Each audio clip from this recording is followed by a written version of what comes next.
पूर्वी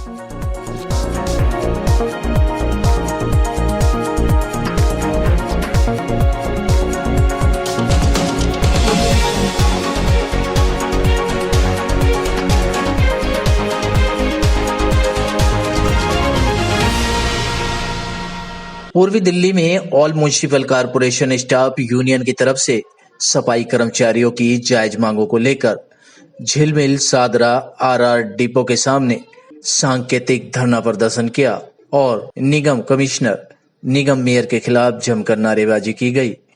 निगम प्रशासन ने घोषणा की थी कि यदि कोरोना महामारी के चलते सफाई कर्मचारियों की कोरोना से मृत्यु हो जाती है तो निगम प्रशासन मृतक के परिजनों को 10 लाख रुपए की आर्थिक सहायता देगी और एक व्यक्ति को अस्थायी नौकरी भी देगी।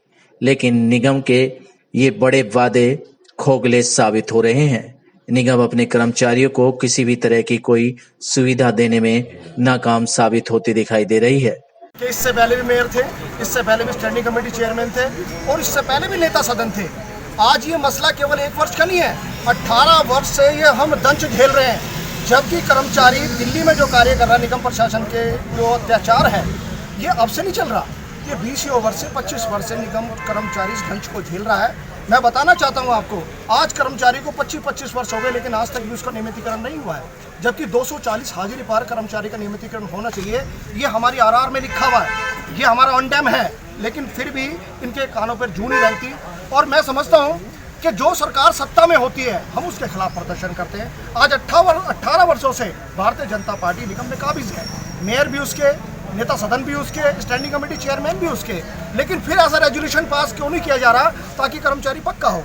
मैं आपको एक बात और बताना चाहता हूँ, अभी निगम प्रशासन ने व तीनों मेयर ने मिलकर एक तुगलकी फरमान जारी किया कि जो कर्मचारी 2003 से पक्का माना है उसके एरियर जो उसको मिला था या नहीं मिला है, उसके तनख्वाह में से 10,000 की रिकवरी की जाए और उसको कर्मचारी को हम 2003 से पक्का नहीं मानते, हम उसको करंट से पक्का मानते हैं। मैं बताना चाहता हूँ, जब 240 हाजिरी पर आप कर्मचारी का नियमितीकरण करते हैं, यदि आप उस कर्मचारी को 96 या 98 में उसका नियमितीकरण करते तो मैं समझता हूँ उसका ये 10 लाख, 12 लाख, 14 लाख एरियर नहीं बनता।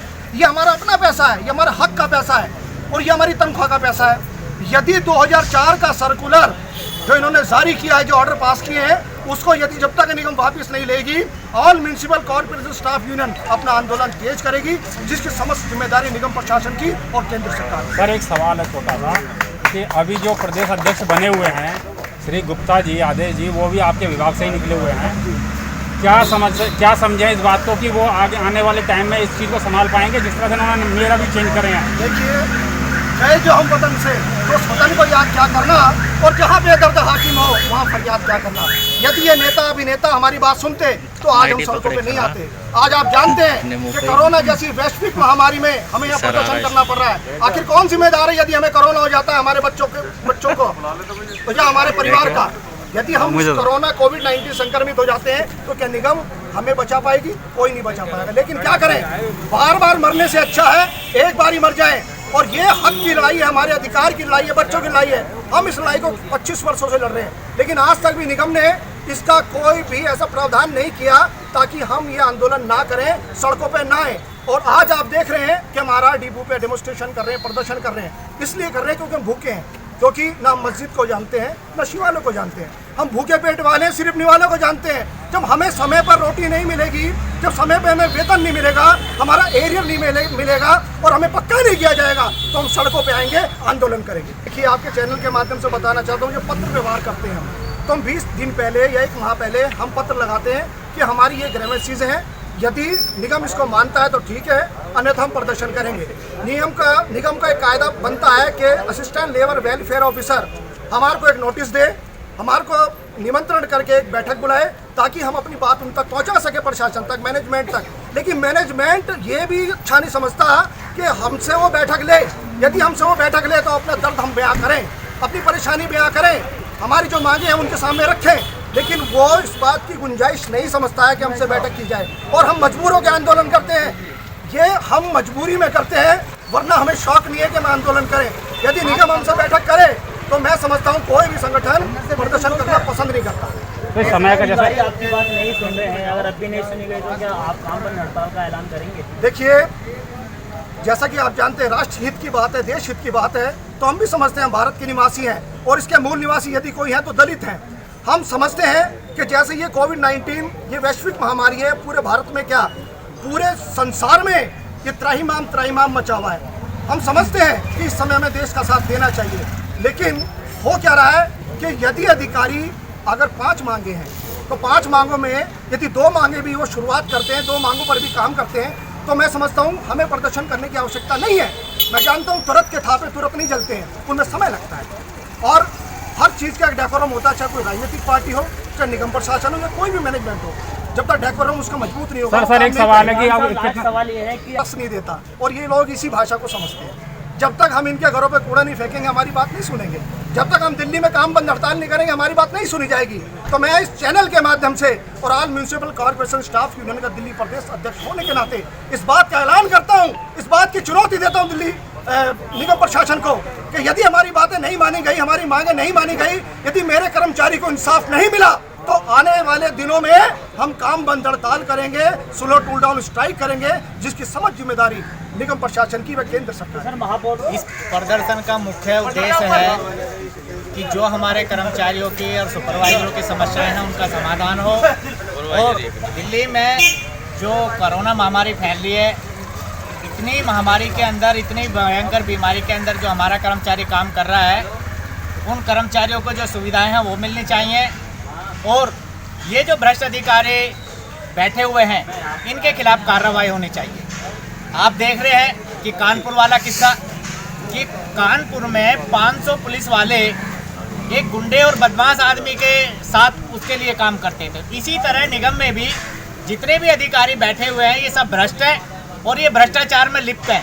इनको कितनी शिकायतें दे लो, कर्मचारियों की मांगों के लिए अगर बात करते हैं तो हाँ जी करके टाल देते हैं, काम कुछ नहीं करते। अधिकारियों को सबसे ज़्यादा कोरोना फैल रहा, सारी बिल्डिंगें सील पड़ी हैं, सफाई कर्मचारी काम कर रहा, कोई मरता है, बीमार होता है, कोई सुविधा नहीं है। तो इन सारी चीज़ों को लेकर के हमारी जो यूनियन है, all municipal corporation staff union, all municipal corporation sanitation supervisor union, दोनों यूनियनें मिलकर के इन भ्रष्ट अधिकारियों के खिलाफ प्रदर्शन कर रहे हैं। और यदि कर्मचारियों की समस्याओं का फिर भी समाधान नहीं किया जाता तो हम आगे इसको, अभी तो हमारा ये सांस्कृतिक है, इसको आगे कंटिन्यू कर सकते हैं। वैद्य जी, यदि बात करी जाए, निगम ने जो कोरोना योद्धा शहीद हुए हैं उनको 10 लाख रुपए देने की बात कही थी, क्या वो पैसा मिल गया? या दिल्ली सरकार 1 करोड़ देने की बात कही थी, वो भी मिल गया? सब झूठे हैं, सब बेईमान है, किसी ने कुछ नहीं दिया, खाली फाइलें चलती रहती हैं, सब फाइलों में होता है। और 10-5 महीने के बाद वो फाइल चल रही है, आ रहे हैं, जा रहे हैं, अधिकारी सीटों पर नहीं मिलते। अधिकारी कहीं भी चले जाओ, PDMC में चले जाओ, सारी बिल्डिंग में कोई अधिकारी नहीं मिलेगा।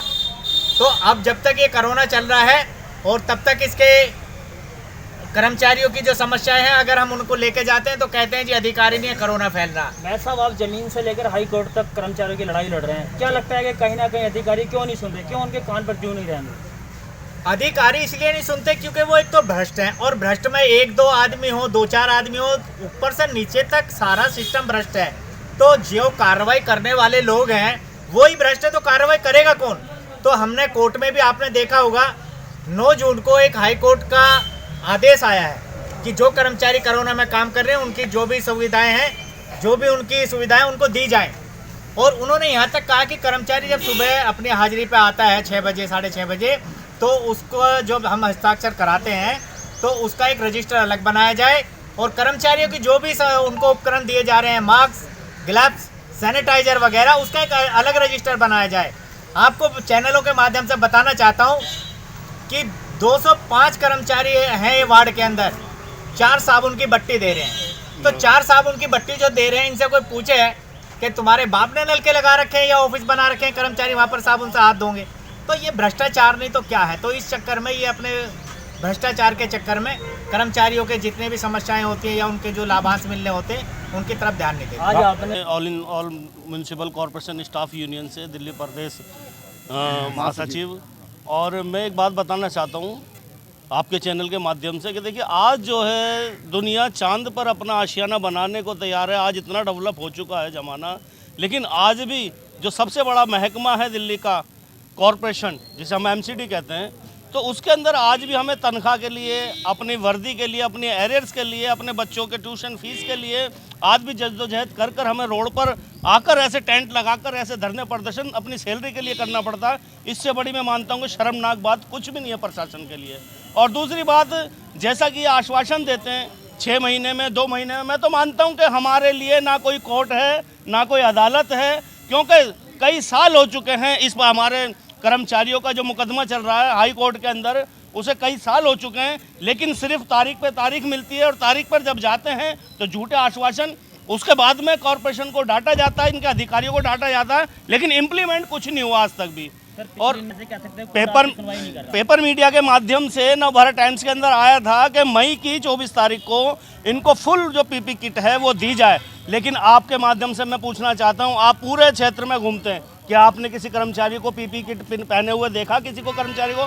क्या यहाँ पर आर डिपो के अंदर इतने ड्राइवर, इतने कर्मचारी जो कि ऐसा गंदा कूड़ा उठाते हैं, क्या इनको किसी को भी दिख रहा है? आपको कोई भी कर्मचारी? कहीं हाई कोर्ट के आदेश की अवहेलना, सब अवहेलना हो रही है।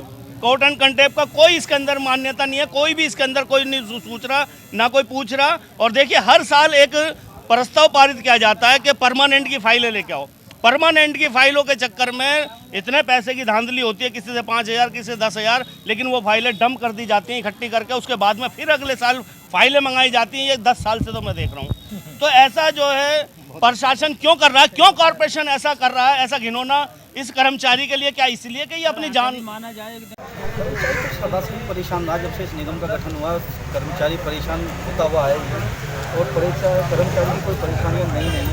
और जैसे हमारा कर्मचारी 97-98 तक सफर कर रहा है, उसको परमानेंट नहीं हो पाया। जो कर्मचारी परमानेंट 2003 से परमानेंट हो रहे हैं, 2013 से परमानेंट माना जा रहा। तो ये सोचला व्यवहार करते हैं। वो निगम में वो अन्य डिपार्टमेंट हैं जिनमें ये 2015, 16, 17 तक के आदमी परमानेंट कर चुके हैं। तो एक उसके बैंक के सफाई कर्मचारी के साथ ही ऐसा सोचला व्यवहार क्यों होता है? आप क्या चाहते हैं? हम ये चाहते हैं कि हमारा कर्मचारी जिस तरीके से पहले समय से परमानेंट किया जाता था वो 240 आदमी के बेस पर परमानेंट किया जाए। जो आदमी हमारा 2003 से परमानेंट माना था वो 2003 से परमानेंट माना जाए, प्लस उसका जो बेनिफिट बनता है 10 लाख 12 लाख वो उसे एक मुफ्त राशि में दिया जाए, ना कि उसके लिए 2013 में उसे इम्प्लीमेंट किया जाए। क्योंकि उसने उस समय 20 साल पूरा निगम का सेवा की है, निगम में अपने बीवी बच्चों को छोड़कर, अपने कीमती समय को छोड़कर उन्होंने निगम की सेवा करी है। और आज आप उसे फिर दोबारा 2013 से मान लेंगे तो उसे क्या मिलेगा? यूनियन के नेतागणों ने आरोप लगाए कि सफाई कर्मचारियों के पास ना तो पीपीए किट है और 2003 और 2004 से नियमित किए गए कर्मचारियों का एरियर भी नहीं दिया गया है। तमाम ऐसे वो वादे हैं जो निगम ने पूरे नहीं किए और यही वजह है कि यूनियन मजबूरन कोरोना काल में प्रदर्शन करने पर मजबूर है। यदि निगम प्रशासन सफाई कर्मचारियों की जायज मांगों को नहीं मानती है तो यूनियन काम बंद हड़ताल करने के लिए भी तैयार है। सिटी न्यूज दिल्ली संवाददाता रविंदर कुमार की रिपोर्ट। वैद्य बाबूराम वर्मा, 15 सालों का इलाज का भरोसा। हमारे यहाँ आयुर्वेदिक औषधियों के द्वारा सभी बीमारियों का सुविधाजनक इलाज किया जाता है, जैसे खांसी, सांस, दमा, बुखार, टाइफाइड, मलेरिया, पीलिया, बवासीर, शुगर, हेपेटाइटिस, खूनी बवासीर, पिरमे, सर्पदोष, लघु शंका आदि का इलाज आयुर्वेदिक पद्धति द्वारा किया जाता है।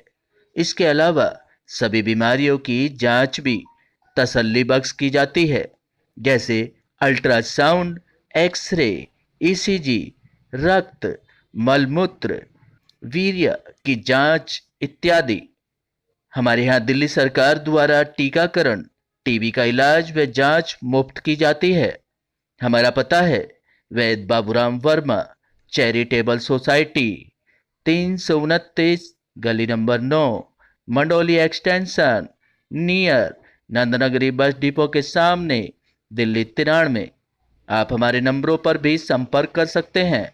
हमारे फ़ोन नंबर हैं 9213329205, 9211478312, 9910 418312। आप हमारे चैनल पर भी दिए गए नंबरों पर भी संपर्क कर सकते हैं। हमारा फ़ोन नंबर है 8506973234।